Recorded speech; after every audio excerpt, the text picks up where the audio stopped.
예비 빵제비냐 아니면 사형대 한번 끄적끄적 만져봤던 놈이냐, 저는 궁금하다라는 거죠. 저뿐만 아니라 많은 국민들이 이 부분에 대해서 궁금해할 것 같은데요. 반갑습니다. 김영현 TV입니다. 민주당 이거 탄핵 남발하고 있는데 아직도 정신 못 차린 것 같습니다.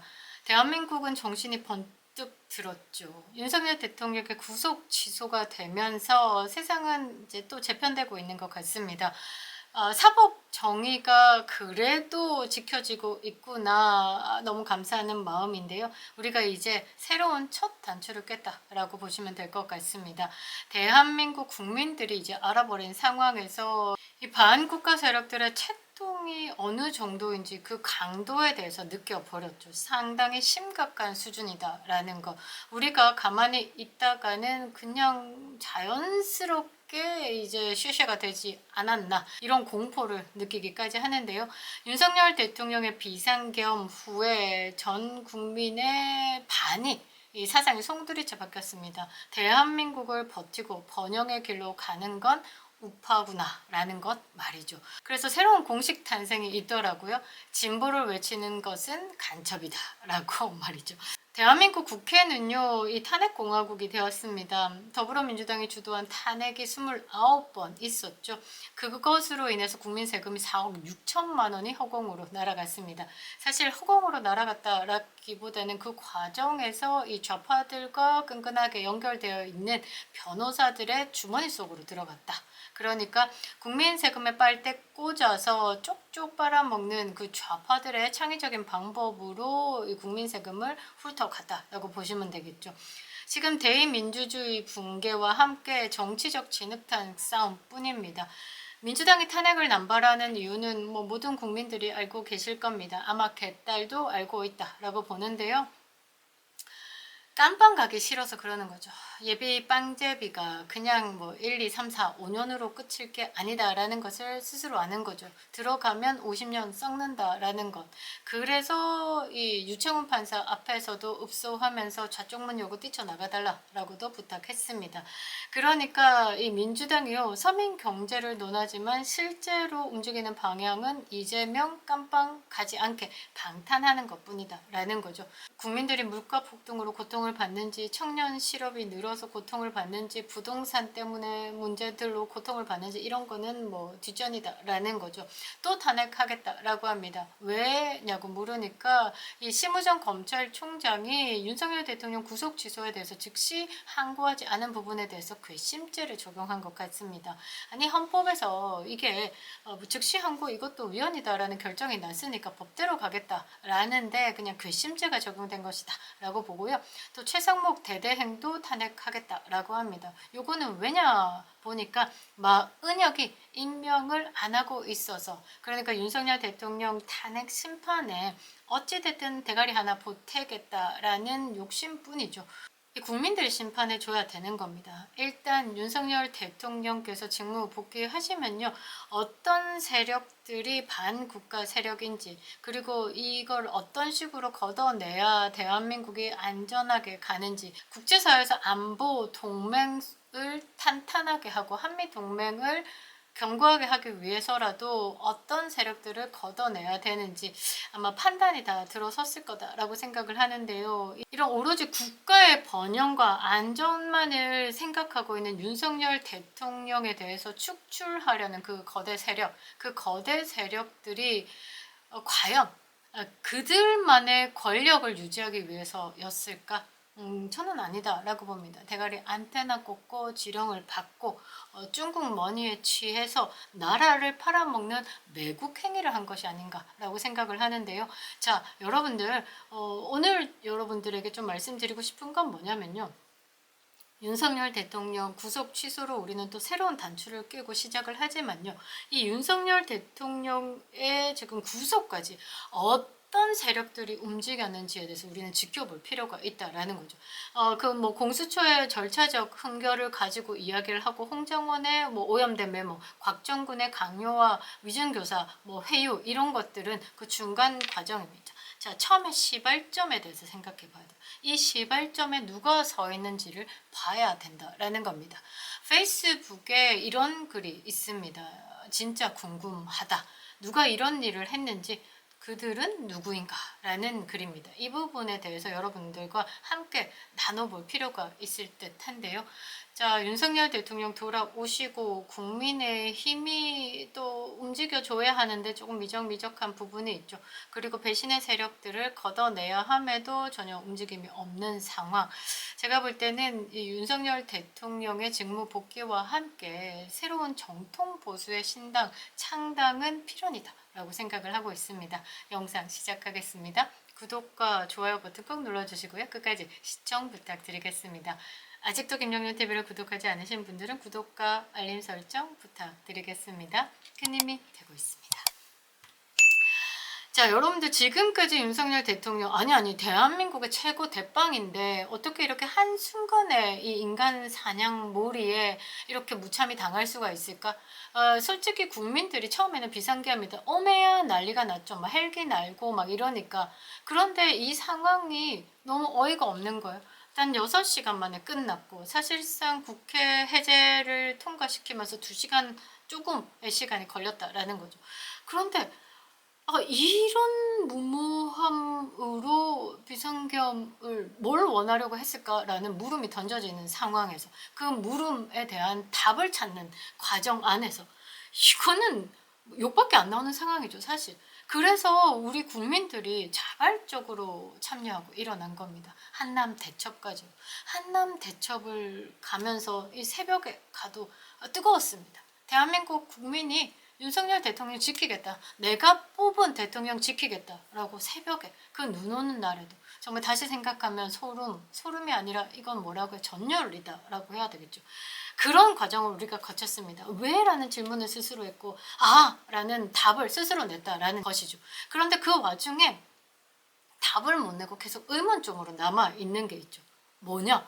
이 시작. 윤석열 대통령을 인간 잡들이 하듯 가는 이 과정에서 막 검찰, 경찰, 공수처, 이 민주당 지랄 발광을 했잖아요. 근데 이 지랄 발광을 법적으로 누가 용인해 줬냐라는 거죠. 이거 골치 아픈데요. 이 부분에 대한 글이 있습니다. 누가 이런 일을 했을까? 그들은 누구인가? 자, 수사본부 구성을 명령할 수 있는 자, 윤석열 대통령이 탄핵이 확정되기 전까지는 어떤 기관도 수사본부를 구성할 권한이나 지휘권이 없습니다. 이게 팩트입니다. 윤석열 대통령 직무 정지까지 탄핵소추안이 가결돼서 통과되기 전까지 12월 14일 날 그 탄핵소추안이 가결됐습니다. 그 전까지 다시 생각해 봐야 되는 거죠. 자, 검찰, 경찰, 공수처는 권한 없는 수사본부를 구성해서 현직 대통령을 수사하는 반약 범죄를 저질렀습니다. 헌법 84조를 위반했고 헌법 77조를 무력화시켰습니다. 단 2024년 12월 14일 이후에는 가능할 수 있습니다. 왜? 탄핵소추안이 가결됐고 윤석열 대통령 직무가 정지됐으니까. 그러나 이 탄핵소추안 가결되기 전 시간으로 따져봐도 그 전까지 뭔가 본부가 세워지고 움직여졌다라는 거 콧구멍 벌렁벌렁도 생각이 난다라는 거죠. 제가 비상계엄을 했습니까? 저는 그렇게 보고 있습니다. 자, 가겠습니다. 아래와 같은 이유로 검찰 특수수사본부, 공수처, 경찰수사본부는 권한 없는 수사 조직을 만들고 직무를 수행했으며 헌정질서 파괴 범죄에 공소시효에 관한 특별법에 따라 반란죄에 해당한다. 죽었습니다. 자, 대통령은 계엄을 선포하고 2시간 만에 국회를 떠났고 4시간 후에 국무회의를 해가지고 요청대로 계엄을 해제했다. 절차적 위반 없습니다. 그런데 3일 후 12월 6일 오메야 경찰 성용호 안보수사 심의관의 필두로 120명 규모의 전담 수사팀이 꾸려졌다. 이후에 우정수 국가수사본부장을 단장으로 하는 150명 규모의 비상계엄 특별수사단으로 격상해서 수사를 했고 12월 11일 새벽에 조지호 경찰청장과 김봉식 서울경찰청장을 내란 혐의로 긴급 체포했다. 도대체 주체가 뭐예요? 현직 대통령은 윤석열 대통령이고 아직 탄핵이 되지 않은 상태며 국정 운영과 통치권은 명백하게 윤석열 대통령에게 있었다. 탄핵은 그 후 12월 14일에 이루어진다. 그렇다면 12월 3일부터 비상계엄 12월 14일 국정운영과 통치는 누가 하고 있었냐라는 말이죠. 와, 무려 11일 동안 통치권 공백이 있었는데 누가 대통령 권한을 대행해가지고 경찰, 검찰, 공수처의 수사기관을 설립했냐 이 말이다. 자발적 수사권 발동인가? 그렇다면 이는 명백한 반란, 반역, 범죄임을 스스로 밝히는 거다. 쿠데타다라고 봐야 되겠죠. 이것들 인생 잣됐다라고 봐야 됩니다. 누가 대통령의 권한을 행사했냐 말인가? 콧구멍 벌렁벌렁. 국정 운영을 할 수 없어서 공동정부를 뭐 운영하겠다고 한덕수 국무총리를 그쪽으로 간 것도 아니고 한덕수 국무총리를 국민의힘 당사로 불렀습니다. 여의도의 당사로. 기가 찰 노릇이다라는 거죠. 꼬라지 꼴값이다라는 말이 여기서 나오는 겁니다. 우리가 대통령을 뽑아놨지 대통령의 권한을 당대표 고개 지금 먹겠다라고 하는 거니까 여기서 이건 뭐야? 한동안 이거 쥐대로 본심 터뜨렸네? 이거 배신자네? 이러고 우리 국민들이 정신을 좀 차리게 된 겁니다. 자, 다시 돌아오겠습니다. 누가 대통령의 권한을 행사했냐 말이냐. 탄핵되지 않은 현직 대통령의 국정 운영권과 통치권을 해제시킨 자 누구란 말인가. 어떤 집단인가. 법률적으로 공식적으로 권한이 있는 조직인가. 검찰은 비상계엄 해제 3일 후 12월 6일 박세현 고등검사장의 비상계엄 특수수사본부를 구성했다. 아싸. 이제 한동훈 느낌 좀 나오기 시작했습니다. 본격적으로.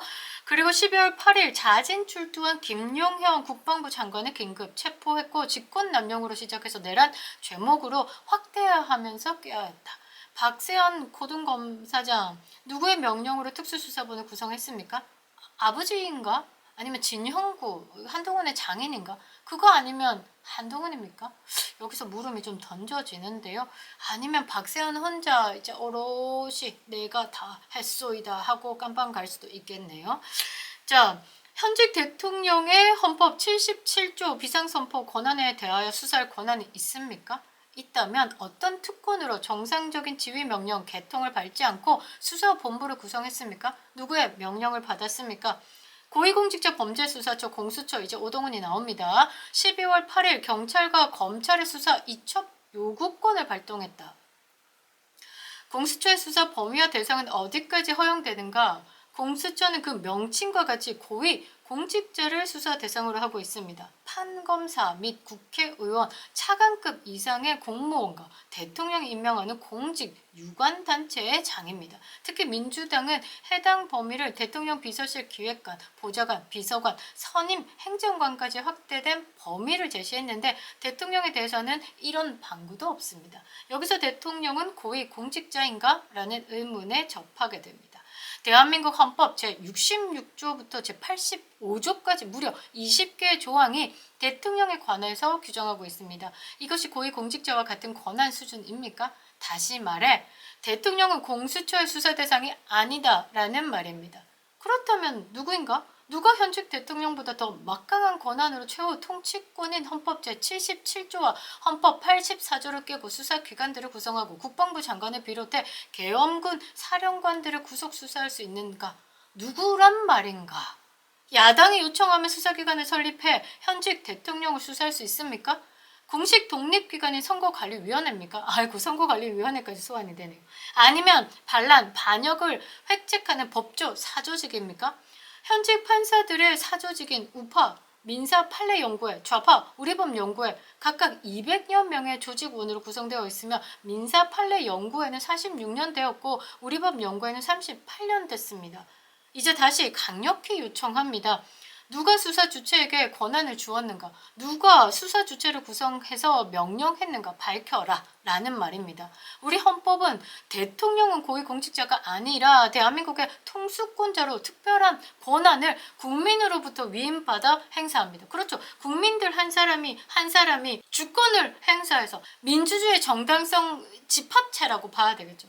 대통령. 그 대통령을 상대로 이렇게 사냥을 했다? 권한이 없는 기관들이 야당의 주장만을 토대로 명령 지휘 계통을 벗어나 자신의 권한을 행사해 현직 대통령의 비상계엄권을 내란으로 규정하고 직권남용해 권한을 행사한 것은 과거 군부가 자기 통솔하에 있는 부대를 이끌고 정상적인 지휘 계통을 벗어나 반란을 일으킨 것과 동일하지 않습니까? 쿠데타. 경찰과 검찰, 공수처는 당장 내란 혐의 수사대를 해체하고 반란, 반역자들을 처벌할 대통령 권한대행 산하 통합 특수수사대를 구성, 설립하고 반란, 반역죄를 수사해야 한다. 자, 여기서 뒷배가 돼준 게 김정은이냐? 이재명이냐? 이석기냐? 법조 사조직인가? 그러니까 우리법 연구회? 민노총인가? 탄핵 중인 대통령을 구속 수사하겠다고 수사 기관의 불법 자행을 조종하는 무소불위 권력을 휘두르는 그는 과연 누구입니까? 니 하오마입니까? 우리 국민은 꼭 밝혀야 하는 겁니다. 라고 글을 마무리했습니다. 자, 우리가 조금 잊고 있었는데요. 지금까지 이 대통령을 상대로 축출을 시키기 위해서 이 움직였던 거대 짜미짜미 세력들, 검찰, 경찰, 공수처, 그리고 국회. 이것들은 반란입니다. 반란. 대통령을 내란죄다라고 내란 수괴다라고 이야기를 하면서 무기징역과 사형을 이야기했던 집단들입니다. 그런데 실제적으로 그 집단들이 대통령 최고 통수권자를 상대로 쿠데타를 일으켰죠. 이게 바로 내란이다라는 겁니다. 내란 우두머리는 어떻게? 사형이죠. 사형. 예비빵제비냐 아니면 사형대 한번 끄적끄적 만져봤던 놈이냐, 저는 궁금하다라는 거죠. 저뿐만 아니라 많은 국민들이 이 부분에 대해서 궁금해할 것 같은데요. 이거 분명히 밝혀야 됩니다. 밝힐 수 있는 건 국회가 정상화돼야 되는 상황. 국회를 정상화시키기 위해서는 부정선거에 대해서 밝혀내야 된다라는 것. 부정선거를 밝히기 위해서 대통령과 같은 뜻으로 가야 되겠죠. 그렇게 봤을 때 국회가 지금 제 기능을 합니까? 여와 야가 똑같습니다. 여당의 지도부조차도 대한민국의 부정선거에 대해서는 언급하지 않으려고 피해 다닙니다. 그리고 전 당대표 한동훈은 뭐라고 했죠? 부정선거 음모론자에 편승하면 대한민국의 보수의 미래는 없다라고 했죠. 이 말을 조금 다르게 하면 보수 잡들이에서 죽여버리겠어. 이 말로도 저는 들리거든요. 그래서 윤석열 대통령은 지금 직무를 복귀하시면요. 윤석열 대통령이 밝히고자 하는, 그리고 대한민국을 다시 리세팅하기 위해서 강력한 서포트 정당이 필요하죠. 다시 보수 정통 정당이 필요하다라는 겁니다. 지금의 국민의힘은 많이 오염됐죠. 그래서 신당 창당은 필연이다. 저는 생각을 하고 있습니다. 대한민국 정상화를 위해서 우리 국민들이 단식도 하고 분신도 하고 그리고 삭발투쟁도 하고 있습니다. 국민들 한 분 한 분에 대한 소중함을 느끼신다라고 하시면요. 대통령께서는 직무 복귀 후에 신당 창당하셔서 이 모든 거대 세력들을 걷어내주시기 바랍니다. 우리 국민들은요. 등 따숩고 배부르고 그러니까 잘 먹고 잘 살고요. 잘 잘 수 있게 안보도 튼튼하게 그런 건강한 나라에서 살고 싶다라는 겁니다. 그 건강함을 주기 위해서 본인을 희생하신 윤석열 대통령을 강력하게 지지하는 것이죠. 그립다 윤석열. 김영일 TV였습니다.